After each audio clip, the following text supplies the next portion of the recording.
Hello, people of YouTube. My name is Steve Gray. Thank you for watching. Today we're talking about Dr. Stone Season 3, Episode 18, or Dr. Stone Season 3, Part 2, Episode 7, whichever your preference. We start where we ended last time. Yo shooting Ibarra in the hand, him bleeding, and then dropping the petrification beam into the water, where Yo grabs it. Yo is now completely out of ammo, so yeah, SOL. Yo was like, yeah, I'm going to be able to take over, use his petrification beam. And then he was like, petrify. It doesn't work against Hyoga or Mose at all, which kind of sucks. Hyoga kind of runs away, he's thinking that Senku is going to help create his ultimate weapon, which is that crazy spear thing, in order to defeat Mose. So Nikki is slashing away. We got Gen, Ryusui, and Kenro all trying to find the right shape and size. Then we got Robot Senku, which we haven't seen in a while, talking about dry lubricants, and basically he is mixing the lubricants together in order to make one that you can apply with a brush, and then give that to would be Hyoga. So he was like, I hope you got some strength in your arm still, Magma. And he does, throws it, gets on the spear. And then the fight is now more so in Hyoga's favor. So he makes it look like a giant sun, because obviously you got the golden tip spear. And he's given Mose a run for his money. Now it is more evenly matched. Because he has the weapon he trained with all these years. We get a little bit of a backstory showing him training literally for years with this kind of weapon. And you see it's basically a long stick with a piece of wood around it, is the best way to describe it. But he was like, yeah, no one genius is going to single-handedly defeat such tireless refinement. Basically what he's saying. He was like, it's years or generations passing down the information from one year to the next, on again, off again. Ibarra then jumps off the ship, and we learn that you have to talk to the Medusa in order to get it. And he was like, 5, so many meters, so many seconds. That's how they're describing it. Petrifies Yo. He ends up getting the device. Orochi, he ends up shoving it into his mouth and telling him, go to the middle of the island or you will be petrified. So that is the plan there. So he is running to the middle of the island. Everybody's trying to stop him. And the plan is to petrify the entire island. And Ibarra doesn't care who gets petrified, because he knows that these people from the Kingdom of Science have some sort of miracle elixir to unpetrify people. So he'll just find one and then force them to tell him how to make it. That's essentially what he plans on doing.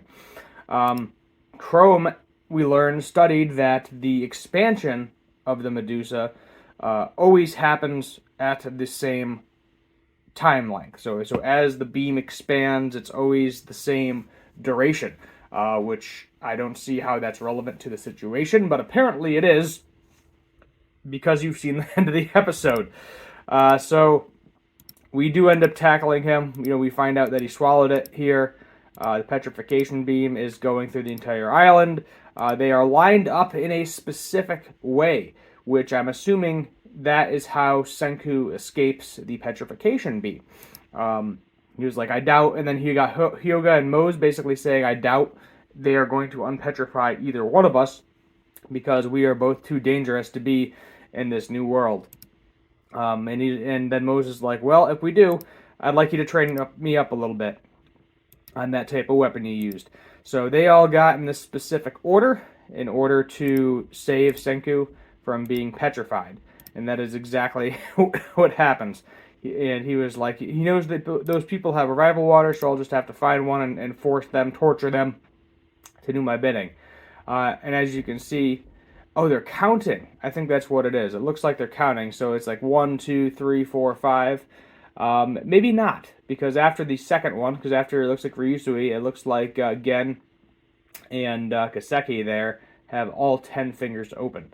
So I'm not fully sure. I thought it was going to be like a 1, 2, 3, 4, 5 type scenario. It's not. Being you can see the fingers open, because the fingers are in different stances, if you look. So he then realizes that Sozu was the baby that he saw all those years ago, and he was like, "Oh, too bad, you're petrified. Guess what? Uh, you are SOL." We see his mother crying. So both he essentially Ibarra killed both his mother and father. By the sound of it, is most likely what happened. So he's like, "Oh, they couldn't have gotten so far," and then he hears the earring making noises. He kept the earring in his hat. Goes to the vehicle. I think it's the gorilla they're calling it. Here's it, and then Senku mutters out 5 meters, 1 second, hoping that it would petrify Ibarra and he'd be good to go. He was like, "Oh, I guess it doesn't work unless you talk at it up close." So, Ibarra dropped it and backed off, but Senku is a lot farther away from it than Ibarra is, so I'm not really sure how that is going to work. But Senku was able to stay unpetrified somehow. He's got the old cell phone there on his back. Ibarra's like, "How the heck did you survive that?" And as I said, it has something to do with that line. I'm sure we'll get a better explanation next episode. And then let's see what the title is called. Last Man Standing. There you go. So, it's literally going to be Ibarra versus Senku. And we all know that Ibarra is physically stronger than Senku. But being that the rope has been cut at this point in time, it is very, very short. He would have to literally just chuck it at Senku and kind of hope for the best. So, it's going to be interesting to see how that happens. And, Ibarra's like, "Oh, cool, I can literally just bring back all of these weak women and I'm strong enough where I won't have to need to deal with any of them. Doesn't matter."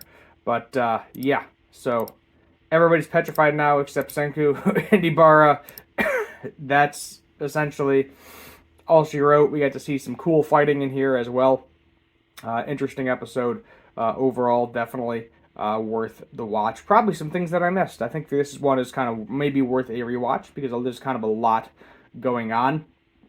And being that this is episode 7, we might of this part 2. I'm not sure if we're going to have 4 episodes left or how many episodes they're going to go until they stop it, because the first part of this we got 11, and if they're cutting it into 2 cores, usually it's the same amount of episodes per core. So I'm going to assume we still have like 4 episodes left. Which would kind of make sense because, you get Senku to defeat Ibarra in the next episode or 2.